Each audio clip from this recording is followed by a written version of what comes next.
This is Democracy Now! I'm Amy Goodman with Juan Gonzalez. We turn now to a damning investigation revealing the widespread abusive use of solitary confinement in immigration jails overseen by U.S.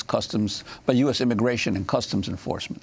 The United Nations Special Rapporteur on Torture says solitary confinement should only be used in exceptional circumstances and defines extended use of solitary as inhuman and degrading treatment. Despite this, a new devastating report by the International Consortium of Investigative Journalists reveals that since 2012, ICE has used solitary confinement as a routine punishment for thousands of immigrants and asylum seekers locked up in immigration jails across the country. The review of more than 8,400 reports of solitary confinement and ICE detention found immigration officers repeatedly used isolation cells to punish gay, transgender, and disabled immigrants for their identities, and to target other jailed immigrants for actions like kissing consensually or hunger striking. Almost a third of the people held in solitary confinement suffered from mental illness. In at least 373 cases, immigrants were put in isolation for being potentially suicidal. In nearly 200 instances, immigrants were held in solitary confinement for more than half a year. The investigation's called Solitary Voices. This is an excerpt of a video released along with the report. You're being locked up 23 hours, 22 hours in a day in a small room. It's like a cage, you know? It made me feel like going crazy. You can't even talk to nobody. I contemplated, trying to hurt myself, kill myself, because I just couldn't bear being alone. It's hard. It's really hard. It's presented as though it's a form of protection when, in fact, the experience of the individual is this is extreme punishment. If the only way you can assure the safety of civil detainees who are extremely vulnerable based on their background or their mental or physical health is to put them into a 24-hour, 22-hour lockdown, I think it raises a profound question about the overall system. That was Ellen Gallagher, Department of Homeland Security Policy Advisor and a whistleblower who repeatedly warned immigration officials that ICE was in violation of its own standards. Solitary Voices is an investigation by the International Consortium of Investigative Journalists in collaboration with a number of other news outlets. Congressmember Ilhan Omar shared the investigation on Twitter Tuesday, writing, "Solitary confinement is torture. It's time we abolish ICE," she wrote. Well, for more, we're joined here in New York by Spencer Woodman, staff reporter for the International Consortium of Investigative Journalists and lead reporter for the new investigative series Solitary Voices. Welcome to Democracy Now! Great to have you with us. So lay out what you found and how you went about doing this report. Sure. So we found that ICE has repeatedly overused and misused solitary confinement to manage its sprawling detention network. The report is based on 8,500 incident reports that we obtained through the Freedom of Information Act request, describing individual placements of detainees in solitary confinement. We also interviewed dozens of these detainees who have spent time, sometimes very prolonged periods of time, up to a year in solitary confinement cells at ICE facilities.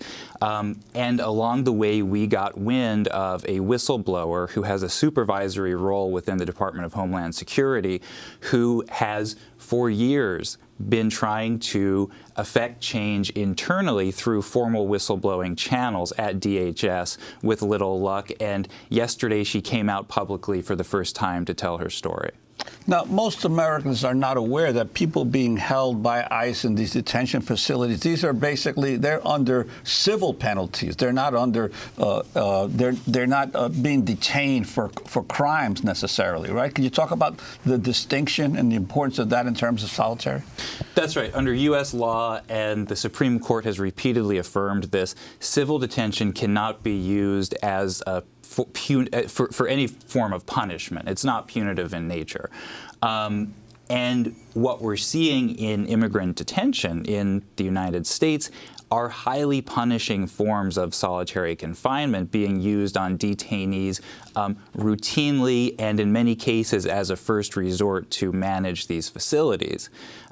It might be worth it to just kind of step back for a second and talk about what a solitary confinement cell is, because before I started doing this reporting, I didn't totally know what a solitary confinement cell is. I mean, it's not the sort of jail cell you think of with bars on one side and stuff like that. The important thing to remember is that a solitary confinement cell, actually, it's a bathroom-sized room that you're locked in, of course, but it has a solid metal door typically with a small window encased with safety glass. And when they close and lock that solid metal door, you are in a armored, sealed box, and you can't get out. And you can't, there is no opportunity to speak with anyone. If you want to have a conversation, get something off your chest, get some fresh air, you can't get out of that little room, and if you yell out, you can be additionally sanctioned to more time We're in solitary. showing a door that says suicide safe. But the fact of the matter is, I mean, it has been shown over and over again that people held for long periods of time in solitary become more suicidal. Right. So, I mean, suicidality is one of the among the long list of very serious harms that are well known and well documented that result from being in solitary confinement.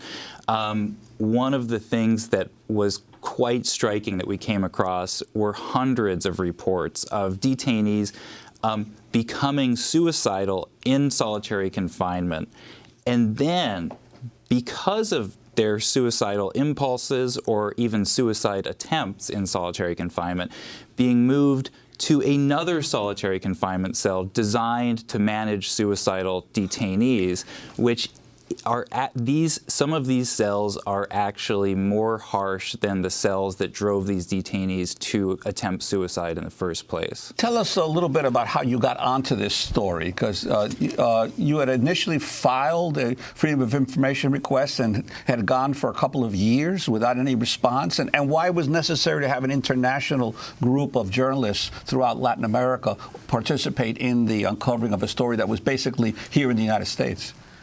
Sure. So, yeah, in early 2017, I filed a Freedom of Information Act request with ICE asking for agency-wide logs of their placements of detainees in solitary confinement. I had filed a few similar requests of narrower scope around that same time, and I actually, after a few months, I had forgotten I filed this larger request.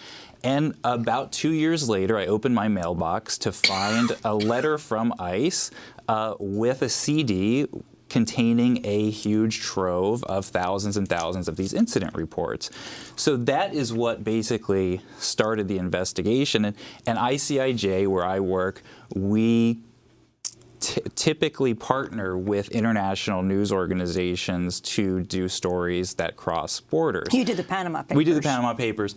And so this was a pretty good opportunity to both get the story out to a Spanish language audience and also work with reporters who work in populations who have been affected by solitary confinement at ICE. So, I want to go to a clip from an NBC interview with two trans women who were held in isolation while in ICE custody. In this clip, you'll hear from Dulce Rivera, a trans woman from Honduras who was kept in solitary confinement for 11 months while in ICE custody and attempted suicide. But first, this is Jocelyn Mendez, a trans woman from Nicaragua who was put in solitary confinement twice for a total of 9 days.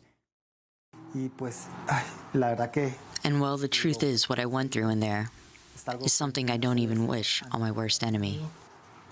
It's horrible. I felt like I really didn't know what was going to happen to me. I felt afraid. I felt that I couldn't even breathe. And at the beginning, I began to scream and scream where they locked me up. I told them, release me. I can't stand it. I am short of breath. I asked them for help.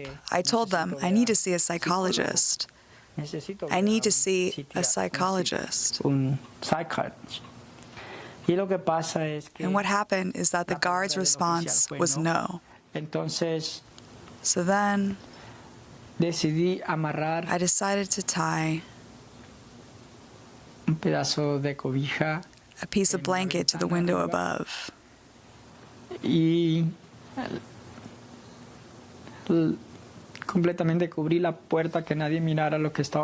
I completely covered the door outside so that no one was seeing what was happening inside the room. I made a lasso. I hung myself. So it's something psychological. mental, that it affected me in being in that place. So disgusting and horrible. So that was Dulce Rivera in an NBC report. She is from Honduras, originally held in an El Paso processing center. Now I want to turn to a video from the series Solitary Voices. This is Ilyas Muradi, a 30-year-old from Afghanistan who came to the U.S. when he was 12. Muradi has spent most of the last 4 months in solitary at ICE's South Texas detention complex. My first name is Ilyas, Ilyas Muradi. I'm in a solitary at the moment myself. It's like a cage, you know? The door has a little tiny window in it. There is nothing to see. Seems like I woke up in a nightmare. Headline: The United States retaliates for the bomb. I was born in Afghanistan. My father got killed with the bomb in Afghanistan. We got accepted as a refugee to come to the United States. So I was 12 going 13. Muradi became a truck driver and had 2 children. He says his permanent resident card was extended in 2017, but months later, U.S. immigration officials stopped him on the way back to Mexico. They pulled me out of that car. They said that all my papers are wrong. I should have left the country. They arrested me. I've been sitting since 2017 here, and I appealed my case, and the Border of Appeal rejected. Now Muradi expects to be deported back to Afghanistan. I have no idea about the country. Every time when I think about it, going there, I get scared, you know? I don't know what's going to happen. Immigration and Customs Enforcement said Muradi has been put in solitary confinement 7 times for disorderly conduct. When ICIJ reporters talked to him in March and April, he had been in solitary for more than a month. You think you'll go crazy. I force myself instantly trying to go to sleep or trying to read. You don't have any more hopes.